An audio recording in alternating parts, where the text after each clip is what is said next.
That is the Mewsock 1911 A1. This is a legendary 1911 build that has served the Marine Corps from grunt all the way up to Special Operations Forces for a long time. Now, there is a very storied history behind this, and I want to talk about that for a quick minute before we get into the video. I spent a good amount of my life in the military, specifically within Air Force Special Warfare, first as a SEER guy, then as a TAC-P. In all my times working with the Marine Corps, I've always been impressed with both the professionalism, the rowdiness, and the utter desire to kill.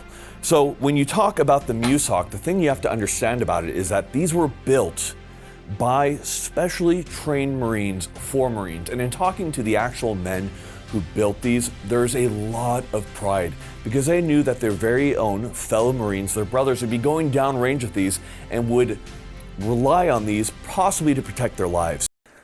Let's get into it. So, when it comes to the Mewsock, if you're unfamiliar with it, the Mewsock is a heavily modified, first USGI, then nearly all custom built 1911 A1. Feeds from either a 7, 8, or 10 round magazine firing 45 ACP, which, as we know, if you are shooting a 45, the only reason you're shooting is because you can't shoot a 46.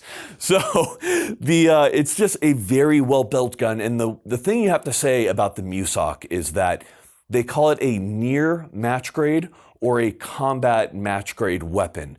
Now, what that means is that match grade is a term that you hear quite a bit for particularly accurized weapon systems for various competitions. Now, in doing so, you typically render the weapon a little bit less reliable due to tolerances and how tight the gun begins to get. So this gun rides the line behind being a really tight lockup for exceptional accuracy and being loose enough to function well in combat.